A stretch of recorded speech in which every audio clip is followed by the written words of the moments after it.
এই যে আপনাদের সামনে এই পরিস্থিতিতে আসতে হয়েছে, সেটাই আমাদের কাছে আমার মনে হয় পশ্চিমবঙ্গের গণতন্ত্রের পক্ষে লজ্জা। যে কর্মচারীরা নিজেদের মাথার ঘাম পায়ে ফেলে এই সরকারটাকে সচল রাখা শুধু নয়, সরকারটাকে জীবন্তও রাখেন, সেই কর্মচারীদেরকে নিজেদের বেঁচে পড়তে থাকার মতো করে পারিশ্রমিক পাওয়ার জন্য লড়াই করতে হচ্ছে। আমার মনে হয় যে স্বাধীনতার এত বছর পরে এসে এর থেকে বড় আইরনি আর কিছু হতে পারে বলে মনে করি না আমরা। গণতন্ত্র কতটা আছে না আছে তার থেকে বড় প্রশ্ন, একটা জাতি তার আত্মপরিচয় হারিয়ে ফেলেছে। একজন কৃতদাস, সে সব থেকে বেশি শোষিত হয় কি দিয়ে? তার শ্রমের দ্বারা। তার শ্রমের কোনো মূল্য থাকে না। পশ্চিমবঙ্গের সরকারি কর্মচারী শুধু নয়, পশ্চিমবঙ্গের আপামর খেটে খাওয়া মানুষ তিনি যেখানেই কাজ করুন না কেন, একজন ইটভাটার শ্রমিক হতে পারেন, একজন বাথরুম পরিষ্কার করা লেবার হতে পারেন, বিল্ডিং তৈরি লেবার হতে পারেন, রাজমিস্ত্রি হতে পারেন। গোটা দেশের দিকে তাকিয়ে দেখুন, সমস্ত দেশের তুলনায় পশ্চিমবঙ্গে তাদের বেতনটা হচ্ছে ঠিক অর্ধেক টাকা। আমি হিসেব একদম আমি মিথ্যা তথ্য পরিবেশন করছি না আপনাদের কাছে। কোচবিহার জেলাতে, তার পাশেই আলিপুরদুয়ার জেলাতে একজন ধান পোতার শ্রমিক 300 টাকা বেতন পান। সামান্য বর্ডারটা যদি পেরিয়ে যান, 500 কিলোমিটার পেরিয়ে গেলে, আসামে গেলে সেই বেতনটা 600 টাকা হয়ে যায়। এখন প্রশ্ন হচ্ছে যে আসামের অর্থনৈতিক কাঠামো, তাদের স্টেট জিডিপি, পার ক্যাপিটা ইনকাম কি পশ্চিমবঙ্গের থেকে অনেক বেশি? একদমই নয়। প্রত্যেকটা প্যারামিটারে আসাম পিছিয়ে আছে। তাহলে আসামে গিয়ে সেই মানুষটাই যে ধান চাষি হচ্ছে, ধান পোতার শ্রমিক ওখানে 300 টাকা পাচ্ছে, এখানে পাচ্ছে না, ওখানে পাচ্ছেন 600 টাকা, এখানে পাচ্ছেন 300 টাকা। কেন? তার কারণটা হচ্ছে পশ্চিমবঙ্গ সরকার যেটা করতে পেরেছে বিগত 15 বছর ধরে, আমাদের যারা স্থায়ী কর্মচারী তাদেরকে অর্ধেক বেতনে কাজ করাচ্ছে। আপনার ডিএটা বর্তমানে 40% বাকি, আগের রূপাতে 50% বাকি ছিল। তাহলে এই যে অর্ধেক বেতনে কাজ করা, সরকার যদি তার স্থায়ী কর্মচারীদেরকে অর্ধেক বেতনে কাজ করায়, তার সাথে সাথে পাল্লা দিয়ে কিন্তু অস্থায়ী কর্মচারীদের বেতন যেমন কমে, এবং তার সাথে সাথে পাল্লা দিয়ে সমস্ত সেক্টর প্রভাবিত হয়। পশ্চিমবঙ্গে লেবারের এই যে ক্রাইসিসটা তৈরি হয়েছে, এটা বাঙালির আত্মপরিচয়ের সাথে সম্পর্কিত। আমি বাঙালি বলতে কোন ভাষায় কথা বলেন বলছি না, আমি বাঙালি বলতে আমাদের ভৌগোলিক সীমারেখার মধ্যে যারা বসবাস করেন তাদের কথা বলছি। আগামী 13 তারিখ আমরা ধর্মঘটের ডাক দিয়েছি। সুপ্রিম কোর্ট রায় দিয়েছেন। আপনারা জানেন যে সুপ্রিম কোর্টে তার আগে যখন হয়েছিল, তখন সরকার বলেছিল, সরকার পক্ষের আইনজীবীরা বলেছিলেন যে এটা শুধুমাত্র আমাদের রাজ্য সরকারি কর্মচারীদের এখতিয়ারভুক্ত। আমরা যখন যুক্ত হই, আমাদের মামলাতে বলাই ছিল যে we are representing government and government undertaking employees আর পেনশনার্স, এবং তার সংখ্যাটা হচ্ছে 10 লাখ প্লাস। আমাদের সেই ইম্পিড অ্যাপ্লিকেশনটাকে গ্রহণ করে সুপ্রিম কোর্ট কিন্তু আমাদের শুনানি করেছেন। আমাদের গোপাল সুব্রমণিয়াম স্যার ছিলেন সেই মামলাতে, প্রভাব আপনারা দেখেছেন মামলাতে। তারা সেইটাকে মান্যতা দিয়েছেন, এবং সেই মান্যতার রিফ্লেক্ট কিন্তু আমরা জাজমেন্ট কপিতেও দেখেছি। একদম জাজমেন্ট কপি লাস্টে যদি দেখেন, গিয়ে পরে দেখতে পাবেন যে সেখানে পরিষ্কার করে লিখছে যে employees of the state of West Bengal. Government employees কিন্তু লেখেনি। Employees of the state of West Bengal মানে স্টেট অফ পশ্চিমবঙ্গ সরকারের যত এমপ্লয়ি আছে, তার আইনগত ব্যাখ্যা করলে যেটা দাঁড়ায়, সেইটাকে মডিফাই করার জন্য তারা এখন দৌড়েছেন। কথা দিচ্ছি, ভরসা দিচ্ছি যে এত সহজে এই মডিফিকেশন হতে তো দেওয়া হবেই না। আইন লড়াই যেটা হবে সেটা আমরা বুঝে নেব, আপনাদের সহযোগিতাতেই বুঝবো। এই লড়াইটা আমরা কেউ কোটা নই, আপনাদের প্রতিনিধি হিসেবে আমরা লড়াইটা লড়ছি। এই জয় যা কিছু হয়েছে সেটা আপনাদের কৃতিত্ব। যদি কোনো রকম ব্যর্থতা আসে, জানবেন যে সেই দায়িত্ব আমরা মাথা তুলে নেব নেতৃত্ব, আপনাদের তাতে কোনো দায়ী থাকবে না। কিন্তু পরিস্থিতি এমনই যে শুধুমাত্র আদালতের লড়াই দিয়ে যে আমরা আমাদের অধিকারটুকু ভোগ করব, সেই পরিস্থিতি নেই। কারণ আপনারা দেখতে পাচ্ছেন যে পিক অ্যান্ড চুজ করার যে পদ্ধতি এখানে চলছে, সেটা খুব ভয়ানক। এসআইআর এর ক্ষেত্রে বলছেন যে সুপ্রিম কোর্ট যেভাবে বলবে সেইভাবে কাজ করব, আর ডিএ মামলার ক্ষেত্রে সুপ্রিম কোর্ট যা বলবে আমি তার উল্টো কাজ করব। সুপ্রিম কোর্ট রায় দিল যে সমস্ত কর্মচারীরা ডিএ পাবেন, employees of the state of West Bengal. তারা যখন ইন্দু মালহোত্রা কমিটির কাছে রিপোর্ট জমা দিচ্ছেন, সেই রিপোর্ট জমাতে তারা বলছেন যে ওই 3 লক্ষ সামথিং সরকার এমপ্লয়ি এবং পেনশনার মিলে এই আছে। আবার সেখানেই উল্লেখ করছেন যে আমাদেরকে তো বোর্ড, কর্পোরেশন, পঞ্চায়েত, শিক্ষক শিক্ষিকা, শিক্ষাকর্মীদেরকে বেতন দিতে হয়, সুতরাং আমাদের বার্ডেন প্রচুর। স্ববিরোধিতাটা দেখুন। এখানে এটাও উল্লেখ করছে যে আমাদের স্টেটে নাকি কর্মচারীদেরকে এই সরকার দয়া করে ভারতবর্ষের মধ্যে সব থেকে বেশি ছুটি দেন, তাই নাকি এআইসিপিআই মেনে দিয়ে দেওয়াটা তাদের প্রতিবন্ধকতা আছে। আমরা পরিষ্কার বলি আমাদের এক্সট্রা কোনো ছুটির প্রয়োজন নেই, আমরা চাই না ছুটি, আমরা আমাদের পারিশ্রমিকের উপযুক্ত পারিশ্রমিক চাই, যাতে করে সম্মান নিয়ে আমরা বেঁচে থাকতে পারি। কি তাই তো? জোরে বলুন, জোরে। একদম তাই। সেই জায়গা থেকেই আগামী 13 তারিখ সমস্ত কর্মচারী পক্ষ ঐক্যবদ্ধ হয়েছে। আমরা বলছি যে যারা যে রাজনীতি মতবাদে বিশ্বাস করুন না কেন, আপনি জোড়া ফুলেও মানুষ হন, জয় বাংলা বলুন, এই অফিসের বাইরে বেরিয়ে গিয়ে করুন।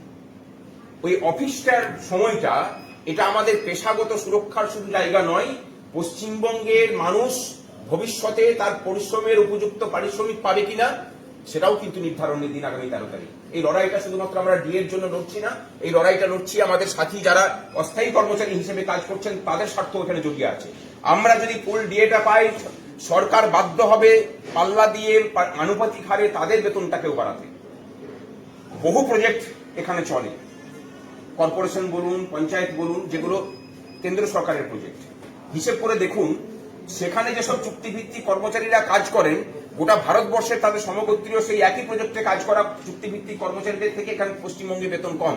তার কারণটাই হচ্ছে যে আপনার পাশের টেবিলে বসে থাকা স্থায়ী কর্মচারীটা সারা ভারতবর্ষে তার সমপদে কাজ করা কর্মচারীটার তুলনায় অর্ধেক বেতনে কাজ করে, সুতরাং আপনাকে অর্ধেক বেতনে কাজ করতে হবে। লড়াইটা আমাদের স্থায়ী অস্থায়ী তফাৎ কিছু নেই, লড়াইটা আমাদের যৌথবদ্ধতার লড়াই।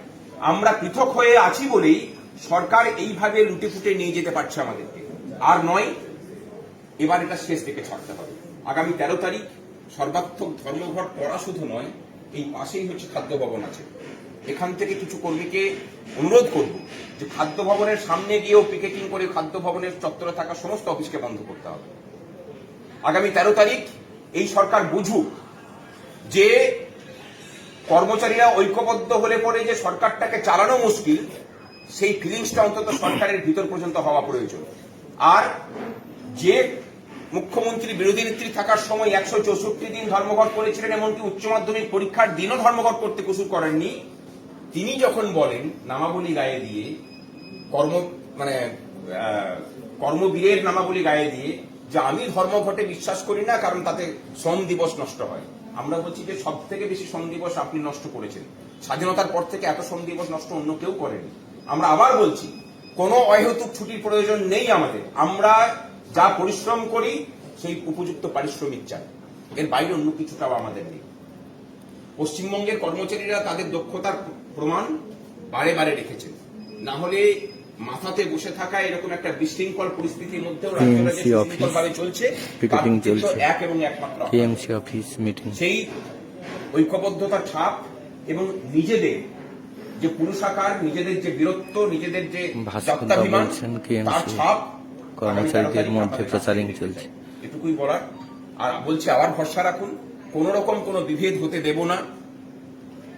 বকেয়া যখন সকলের আছে, এই সরকারকে কড়াই গন্ডায় সকলের বকেয়া মেটাতে হবে, এর বাইরে অন্য কোনো কথা আমরা শুনতে লাগিনি। ভালো থাকবেন সকলে।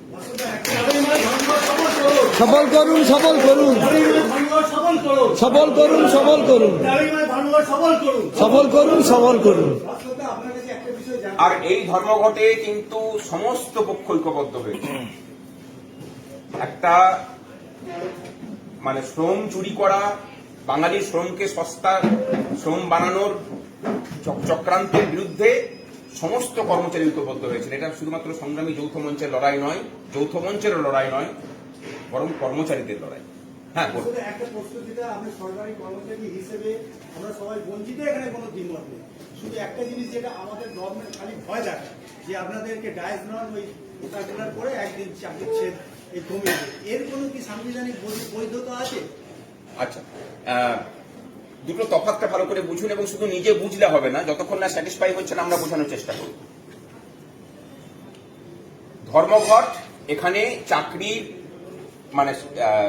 টার্মস অ্যান্ড কন্ডিশনস হিসেবেই কিন্তু স্বীকৃতি। যে যে কন্ডিশন হলে পরে আপনি ধর্মঘট করতে পারেন, সেই সেই কন্ডিশন মেনেই আমরা নোটিশ দিয়েছি সরকারকে, কলকাতা কর্পোরেশনও নোটিশ দেওয়া হয়েছে। তাহলে আইনগত স্বীকৃতি আছে। ধর্মঘট হলে তারা কি করতে পারেন? 2011 সালে উনি ক্ষমতায় আসার পরের থেকে শুরু করেছিলেন যে আমি ব্রেক ইন সার্ভিস করবো। ব্রেক ইন সার্ভিস করা মানে কি, আপনার ধরুন 10 বছর চাকরি করছেন, ব্রেক ইন সার্ভিস হয়ে যাওয়া মানে আপনার আবার তারপর থেকে নতুন ভাবে চাকরি শুরু হবে। 23শে মার্চও তাই করেছিলেন। আমরা সেটাকে চ্যালেঞ্জ করেছিলাম, পঞ্চায়েতের কর্মচারী ইউনিয়নে চ্যালেঞ্জ করেছিল। যৌথভাবে তারা জানিয়েছিলেন যে আমাদের এটা ভুল হয়ে গেছে, আমরা ভবিষ্যতে আর কোনোদিন ব্রেক ইন সার্ভিস লিখবো না, ব্রেক ইন সার্ভিস লেখা যায় না। তাহলে ব্রেক ইন সার্ভিসের গল্প উঠে গেল। পড়ে থাকলো কি, দায়িশ নয়। কথাটার মানে কি, একটা দিনের বেতন কাটা যাওয়া। তার থেকে বেশি হলে কি হতে পারে, ধরুন আমি 30 বছর 3 মাস 10 দিন কাজ করতাম, আমার ওই চাকরি জীবনটা 30 বছর 3 মাস 9 দিন হবে। প্রশ্ন হলো যে এর ফলে কি আমার পেনশন ক্ষতিগ্রস্ত হতে পারে? না, একদমই নয়। আপনার যেদিন রিটায়ার করার কথা ছিল তার আপনি একটা দিন আগে রিটায়ার করবেন। এখানে একটা জিনিস ভেবে দেখার অনুরোধ করব, এর থেকে বেশি যদি কিছু হয় তাহলে কি হবে? সংগ্রামী যৌথ মঞ্চ আছে, যৌথ মঞ্চ আছে, সকলেই আমরা আছি। আইনগতভাবে যা কিছু করার আপনাকে ভাবতে হবে না, ওটা আমরা ভাববো। সমস্ত কর্মচারী ঐক্যবদ্ধভাবে সেই লড়াইটা আমরা লড়বো, কথা দিয়ে গেলাম। কিন্তু একদিনের বেতন কাটার জন্য, বেতন সরকারকে দান করার জন্য মানসিকভাবে আমরা প্রস্তুত আছি। কি আছি তো? এটা নৈতিকভাবে, কারণ আমরা কাজ করবো না, আমি একদিনের বেতন নেবো না। এখন এখানে প্রশ্ন হচ্ছে যে আমরা একদিনের বেতন নিয়ে ভাবছি। বিগত 15 বছর ধরে আপনি 30 দিন কাজ করে 18 দিনের বেতন নিচ্ছেন, 17 দিনের বেতন নিচ্ছেন, আর 12 দিন 13 দিনের বেতন যাজন হিসেবে সরকার কেটে নিচ্ছে আপনার কাছ থেকে, আপনি জানতেও পারছেন না। এবার অন্তত এই যাজন নেওয়াটা সরকারের বন্ধ করার জন্যই এই ধর্মঘট। একটা দিন চেষ্টা করে দেখি চলুন, যদি না হয় বৃহত্তর লড়াই হবে, কিন্তু লড়াইটা শেষ দিকে ছাড়বো। এবং আরেকটা কথা, আন্দোলন বিক্রি হওয়ার রাজ্যে অন্তত কর্মচারী আন্দোলন বিক্রি হবে না, এ কথাটাও দিয়ে গেলাম। এই রাজ্যে আরজি করের আন্দোলন বিক্রি হয়, অন্যান্য আন্দোলন বিক্রি হয়, এই আন্দোলন বিক্রি হবে না। ভালো থাকবে। আর যদি কিছু ভুল ত্রুটি বলে থাকি, নিজ গুণে আপনারা ক্ষমা করবেন। জিন্দাবাদ জিন্দাবাদ জিন্দাবাদ জিন্দাবাদ সংগ্রামী যৌথ মঞ্চ জিন্দাবাদ। জিন্দাবাদ জিন্দাবাদ 13ই মার্চ ধর্মঘট সফল করুন, সফল করুন, সফল করুন, 13ই মার্চ ধর্মঘট সফল করুন, সফল করুন, সফল করুন। দাবি যখন ন্যায্য হয়, যুদ্ধ শেষে আসেই জয়, তাই সংগ্রাম চলছে, চলবে, চলছে চলবে। দাবি যখন ন্যায্য হয়, যুদ্ধ শেষে আসেই জয়, তাই সংগ্রাম চলছে, চলবে, চলছে চলবে। ভালো থাকবেন। আপনাদের মানে ব্যস্ততার মুহূর্তে কিছুটা সময় নিলাম আমরা, ক্ষমা করে দেবেন নিজে গুলো। আমার আসলে আসতে দেরি হয়ে গেল, একটা সময় ঢোকার কথা ছিল।